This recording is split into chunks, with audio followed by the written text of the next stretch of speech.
दोस्तों, आशा करता हूँ कि आप अच्छे होंगे। कल हमने वायरस और सेल थ्योरी के बारे में पढ़ा था। आज हम सेल की शेप्स के बारे में जानेंगे। सेल का जो शेप होता है वो किसी के जानवर के शेप और साइज के हिसाब से नहीं होता है। जैसे कि चूहे के अंदर जो सेल होएगा और हाथी के अंदर जो सेल होएगा, वो इस बात पे निर्भर करता है कि उनके बॉडी का साइज क्या है। वो इस बात पे निर्भर करता है कि उसका फंक्शन क्या है, वो काम क्या कर रहा है। जैसे कि एग्जाम्पल के तौर पे हम कुछ सेल के शेप्स देखते हैं। जैसे कि ये है राउंड सेल, ये एक शेप होता है। हमारा जो ब्लड होता है उसके अंदर पाई जाती है रेड ब्लड सेल, तो वो इस शेप की होती है। फिर ओवल शेप आता है, कॉलमनर शेप। जो हमारे स्किन सेल्स होते हैं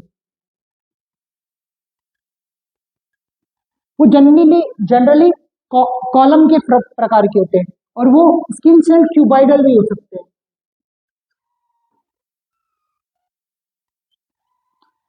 हमारी जो मसल्स होती है उसका जो शेप होता है जनरली स्पिंडल शेप में होते हैं।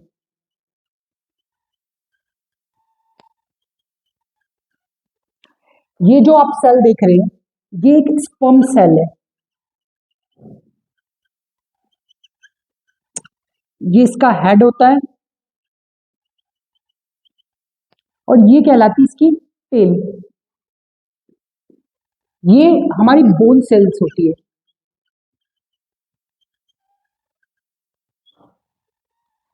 ये जो हमारी सबसे लॉन्गेस्ट सेल होती है बॉडी की, ह्यूमन बॉडी की सबसे लॉन्गेस्ट सेल, अगर आप जानते हैं तो प्लीज कमेंट में लिखिए। ये कहती है न्यूरॉन्स। तो रेड के अंदर जो न्यूरॉन्स होंगे वो भी उसी शेप और उसी साइज की होगी जो एलिफेंट के अंदर होगी।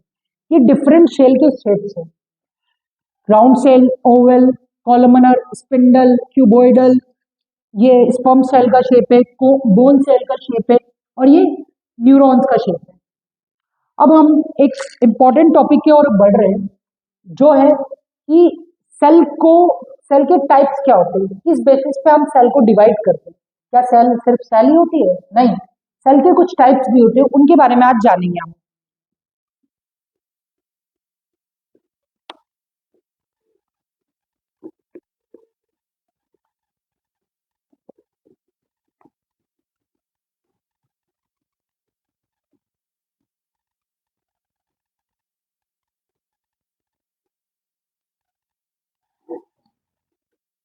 दोस्तों, on the basis of nucleus,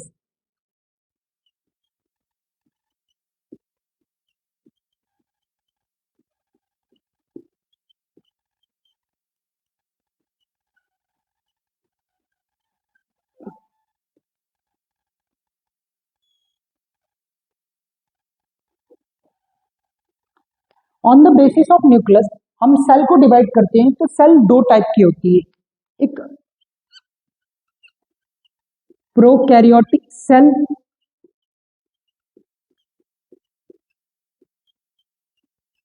और दूसरी जो होती है वो होती है यूकैरियोटिक सेल।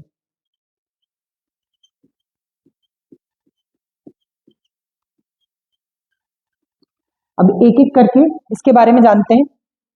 ये जो प्रोकैरियोटिक सेल होती है, ये जो प्रोकैरियोटिक सेल होती है वो दो शब्दों से बनी है, pro plus crayons. Pro plus crayons, जहां पे प्रो का मतलब है प्रिमेटिव,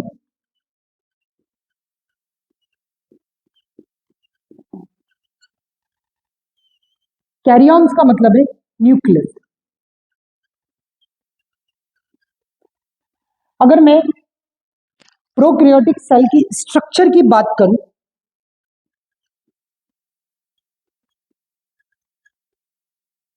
तो ये सिंपल स्ट्रक्चर सिंपल होता है, एंड ये जनरली यूनिसेलुलर या फिर सिंगल सेल्ड होता है। इसका जो स्ट्रक्चर होता है वो सिंगल सेल्ड होता है और सिंपल स्ट्रक्चर होता है। अगर इसकी साइज की बात करूं तो वो 1 माइक्रोमीटर से लेके 10 माइक्रोमीटर तक वेरी कर सकता है। अगर वहीं पर बात की जाए इसमें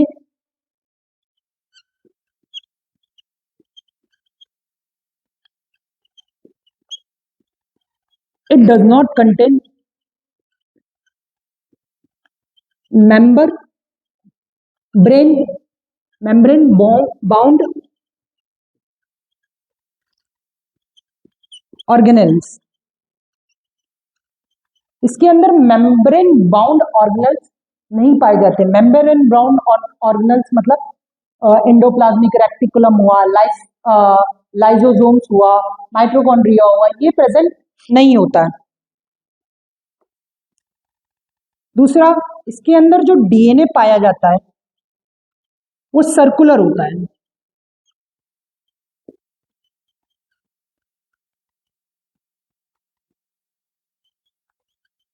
इसमें जो न्यूक्लियस रहता है वो एब्सेंट रहता है और इस न्यूक्लियस की जगह न्यूक्लियोइड पाया जाता है। न्यूक्लियोइड पाया जाता है। जहां तक आपने जाना कि प्रोकैरियोटिक सेल 2 अक्षरों से मिलकर बना है, प्रो प्लस क्रेयॉन्स। प्रो का मतलब होता है प्रिमिटिव और क्रेयॉन्स का मतलब होता है न्यूक्लियस। इसका जो स्ट्रक्चर होता है वो सिंबल होता है और वो यूनिसेलुलर होता है, सिंगल सेल्ड होता है। इसकी साइज 1 माइक्रोमीटर से लेके 10 माइक्रोमीटर तक वेरी कर सकती है। इस जिसके अंदर जो मेम्ब्रेन बाउंड ऑर्गेनेल्स होते हैं वो एब्सेंट होते हैं। एग्जाम्पल के तौर पर इंडोप्लाज्मिक रेटिकुलम नहीं पाया जाता है और लाइसोसोम्स नहीं पाया जाता है। इसके अंदर जो डीएनए होता है वो सर्कुलर होता है और इसका जो न्यूक्लियस होता है वो भी एब्सेंट होता है, उसकी जगह न्यूक्लियोइड पाया जाता है। इसके अंदर जो क्रोमोसोम्स पाए जाएंगे वो भी सिंगल रहेंगे, सिंगल क्रोमोसोम्स पाया जाएगा। हम प्रोकैरियोटिक के कुछ एग्जाम्पल देखें तो पहला एग्जाम्पल होता है BGA. BGA blue green algae.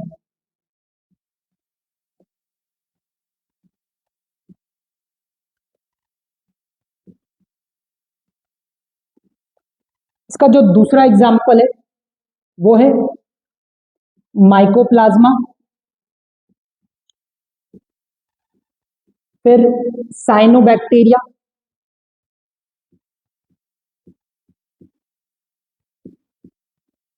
ये सब प्रोकैरियोटिक सेल के एग्जाम्पल्स हैं। तो अब हम चलते हैं यूकैरियोटिक सेल्स पे। अगर कोई इसको नोट करना चाहे तो वीडियो को पॉज करके कृपया नोट कर लीजिए।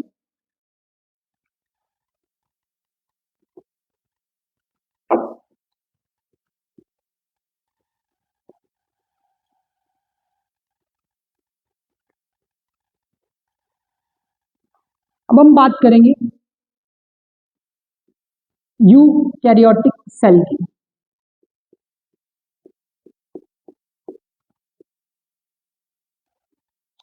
तो ये यूकैरियोटिक सेल है, ये भी 2 शब्दों से मिलकर बना है, यू प्लस क्रेयॉन्स। इस यू का मतलब होता है ट्रू और क्रेयॉन्स का मतलब तो आप पहले भी जान चुके हैं, क्रेयॉन्स मतलब न्यूक्लियस। अगर मैं इसके स्ट्रक्चर की बात करूं, यूकैरियोटिक सेल के स्ट्रक्चर की बात करूं तो ये थोड़ा कॉम्प्लेक्स होता है एंड ये दोनों टाइप के हो सकते हैं, ये यूनिसेलुलर भी हो सकते हैं और मल्टी सेलुलर भी हो सकते हैं।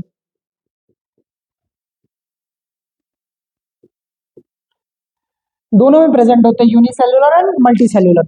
उसके बाद अगर इसकी साइज की बात करें,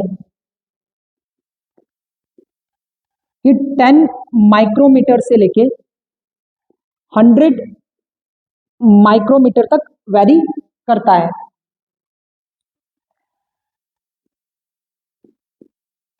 it contain membrane bound organelles. इसके अंदर मेम्ब्रेन बाउंड ऑर्गेनेल्स पाए जाते हैं। एग्जाम्पल के तौर पे एंडोप्लाज्मिक रेक्टिकुलम होता है, लाइसोसोम्स होता है, गोल्गी बॉडी होता है, ये सब पाए जाते हैं इसके अंदर। इनके अंदर जो डीएनए होता है वो लीनियर में होता है, लीनियर शेप में होता है। और इसके अंदर इसके examples plant and animal cells होते हैं।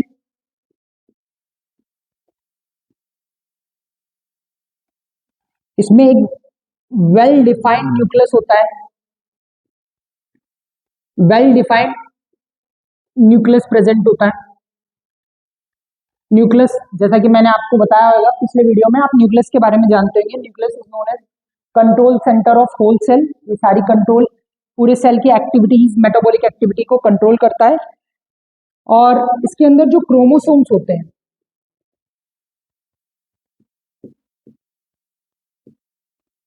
क्रोमोसोम्स जो प्रेजेंट होते हैं वो one and more than one होते हैं।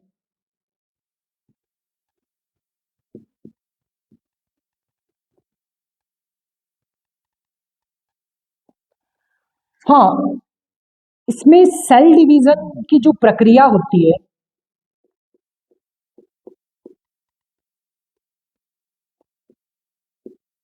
वो मिटोसिस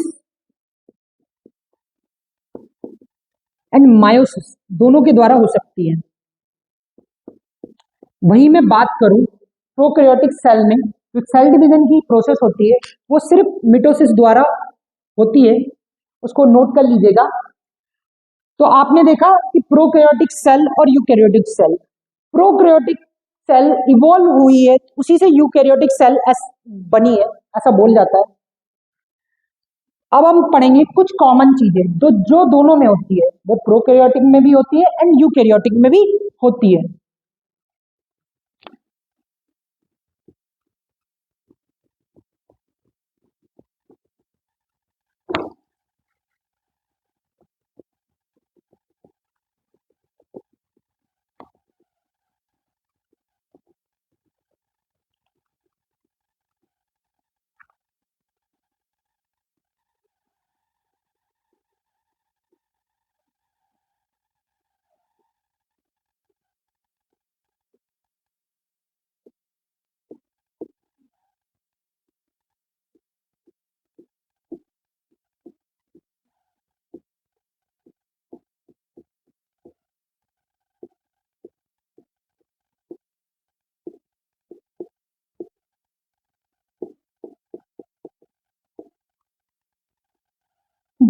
प्रोकैरियोटिक और यूकैरियोटिक में दोनों में ही साइटोप्लाज्म पाया जाता है।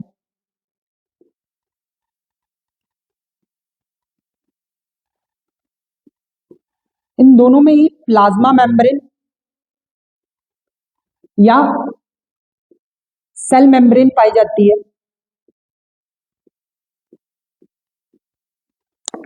दोनों में ही राइबोसोम्स पाए जाते हैं। हाँ, जो प्रोकैरियोटिक के राइबोसोम्स होते हैं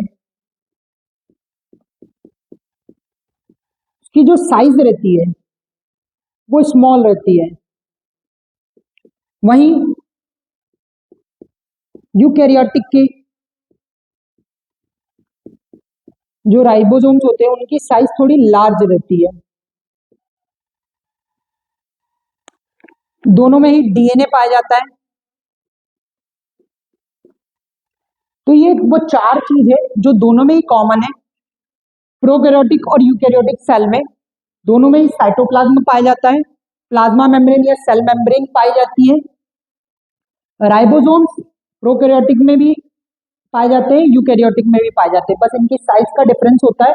प्रोकैरियोटिक में जो साइज होती है वो स्मॉल होती है, वही यूकैरियोटिक की बात करें तो इनकी जो साइज होती है वो लार्ज होती है। दोनों में डीएनए पाया जाता है। जो प्रोकैरियोटिक का डीएनए होता है